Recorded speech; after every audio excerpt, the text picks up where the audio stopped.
we talk about agriculture in Nigeria, we're talking about numbers, policies, and budgets. But for smallholder women farmers, it used to mean survival.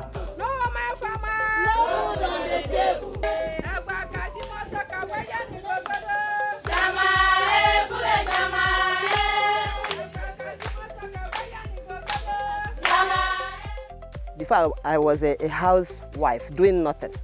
I don't know my left or right. But after the training upon training, I've come to learn many things. Now I can put food on the table for my family. I used what I learned from SUPIA and to help my family. I was farming little for my family consumption, not until somebody invited me to a meeting where I went and my knowledge was enhanced. I now made it higher. So I've been a farmer for a very long time, but in a little quantity. Many years, smallholder women farmers worked the land, yet remain invisible in decisions that shaped agriculture, from budgets to access to credits to land to farm input.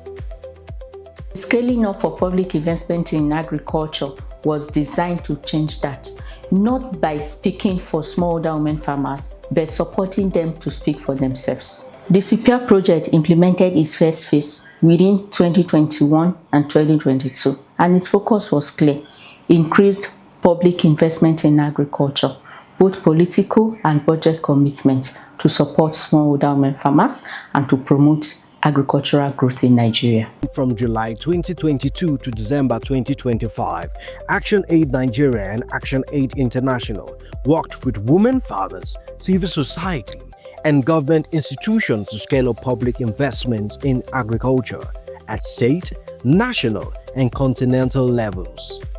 The project operated at national and state levels in Bauchi, Gombe, Ondo, Kwara, Kogi, Ebonyi, Delta, and the FCT, while engaging regional and continental institutions.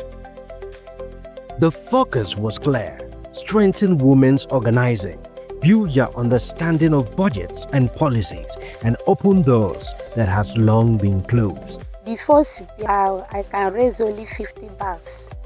I can produce up to 150 bags, which I can transport to the market to sell.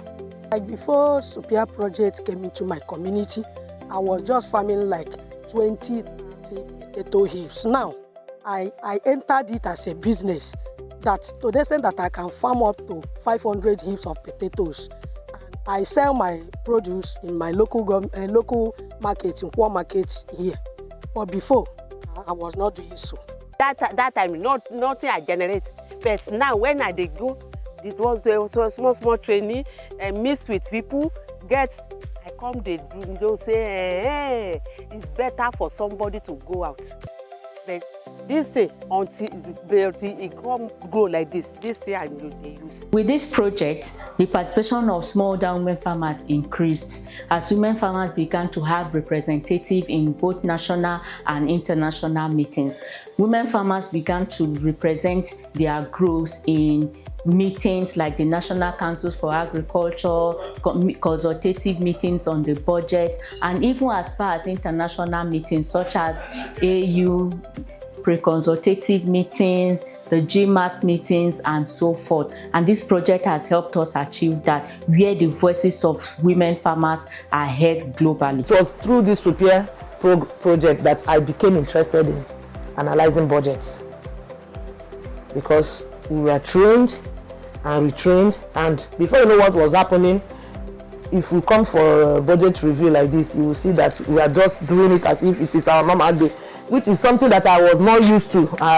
And most of my colleagues have attested to it, that a whole lot of impact has been done through this SUPIA project, and exposing us to some ministries and other government offices that before now we are not used to going. Basically, the function of budget committee group, I will refer to it as the data bank, upon which we assess the state's budget to see what it has for the smallholder women farmers, to see deficiencies. We are not to criticize, but we are to get some evidence-based facts, tease them out, and structure them in form of messages for adequate engagement. The women farmers were not identified. Even at the time, in the budget line, they added the women and the youth farmers together, which they said is 100 million naira, and it was not released. But when we went for advocacy visits to the budget office, so we complained and laid issues. So they told us that it is going to be hard. And later we went to House of Assembly. We paid advocacy visits to the House of Assembly also, and our plight was hard. Then at the next budget, we saw that it was implemented. Women farmers were separated from the youth farmers, and the money that was being shown before was 100 million, but this time it was 200 million for the women, just the women farmers. Let me appreciate the efforts and the collaboration of ActionAid with the State Ministry of Agriculture, the agri subsector, especially in the area of smallholder farmer, the women smallholder farmer, and the youth inclusion in agriculture. It has done a lot in projecting this particular category, of the population, and we can boast of so many of them now in the state who have been able to stand on their own through this particular intervention by ActionAid. And they're doing wonderfully well. Not only that, they've been able to cascade all they've learned, and even the practical aspect of it. They've been able to bring up young farmers, because even as we speak now, so far as the youth, should I say section now, and they're doing well, they're thriving. So that's one important thing they've been able to do. Then also, it has increased the participation of the State Ministry of Agriculture in the annual, national, and state consultative meetings. I've attended various meetings, and even as I speak, so fun, Mrs. ADG is in Abuja, So that's a plus. So it's been doing wonderfully well. During the time that they are coming with ActionAid and JDPC is better, because we now have access to them. We now have a control body. If we need them, we can easily go to JDPC, then we have them. If we need the youth also, we go down to them and we have them. Before it hasn't been like that, because it's difficult to bring them together. It's difficult to have a voice for them.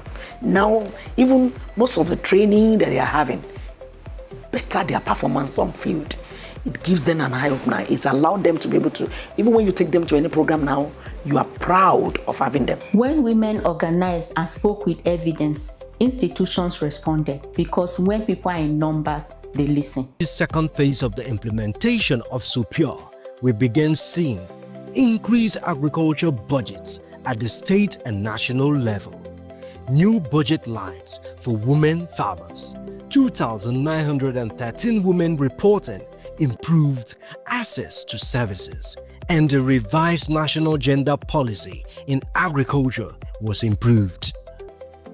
I think SUPIA, they help me, they teach me how to do advocacy. And the advocacy that we do, they help us to get a fund, which is amount of 20,000. And that 20,000, when I take to plant to make farm, after I harvest, I get 100,000 inside. That is with a few sacks. The SUPIA II project didn't just only stop implementing or making impact at the national level or borders. We also continued the engagement in continental and regional level. At the ECOWAS level, we've been able to mobilize, raise voices of non-state actors under the platform of ECOWAS non-state actors, known as ECONSA, to be able to engage in regional processes as regards to CADIP implementation, ensuring that you're part of regional sector review, agriculture sector reviews, ensuring that non-state actors within the ECOWAS region are part of, policy development. Like, for example, where we supported the review of the ECOWAP at 25, which is currently ongoing. We've been able to, participate in BR processes, data generation, engaging and making sure that the voices of the non-state actors are really captured. Partnership with ActionAid has ensured that our numbers at this platform have doubled. We have been in partnership with them from the inception of the CNG.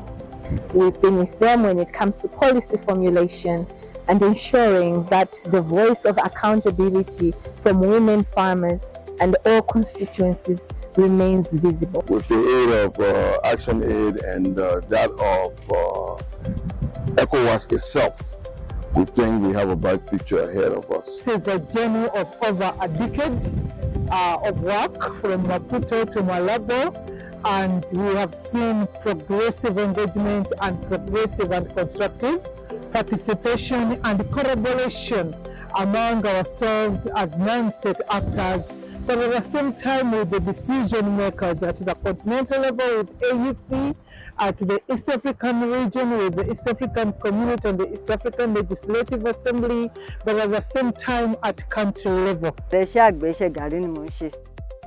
After I joined SUFON, I started farming on a larger scale.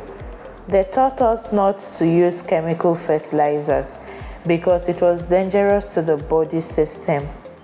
I learned how to make organic fertilizers for different purposes. We also engage in different advocacy to different ministries, like the Ministry of Women Affairs, Commissioner for Women Affairs, small-scale women farmers. And just last year, I benefited from the distribution of pumping machine from the government.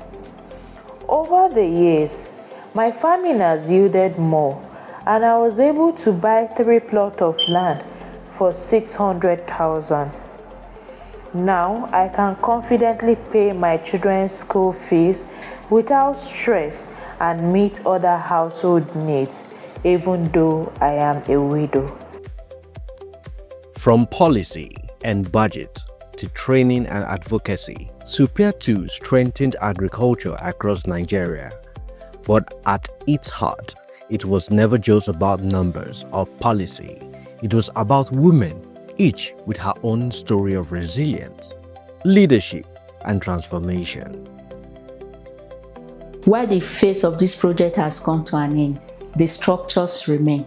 The structures that this project has helped to mobilize, such as the Small-Scale Women Farmers Organization in Nigeria, the Budget Committee Group, the CNG, the ECONSA, and all the structures, they remain. I speak with confidence in me because when you have money, you have mouth. We are not going to relent because this has been an open eye to us. The scaling up of public investment in agriculture projects is a reminder that when public investment are inclusive, when women are organized, and when policy work for people, agriculture becomes a pathway to dignity, resilience, and lasting change.